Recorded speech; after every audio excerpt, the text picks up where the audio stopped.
მაგისტრალი აი თბილისი-ბათუმის მონაკვეთი. ახლა გადავდივართ ჩვენ ყაზბეგის მიმართულებით.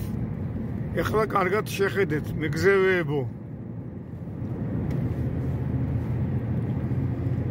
აი ყაზბეგის ტრასის დასაწყისი. ეს არის ნატახტარი ყაზბეგის გზის 0 წერტილი.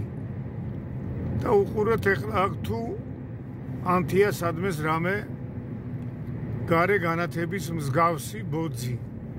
აბა თუ დგას ეს შეხედეთ რა.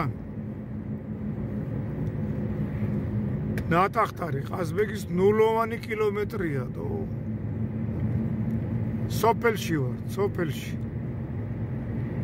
აი აქ უნდა იყოს განათებული მთელი ეს მონაკვეთი. სად არის საგზაო? სამინისტრო სად არის? აბა რა საით იყურება? ცენტრალური მაგისტრალია ყაზბეგი ნატახტარი ყაზბეგის მონაკვეთი. ეს რაც ანთია მიმდებარე ტერიტორიაზე რესტორნების შუქებით. გზა არის გაუნათებელი.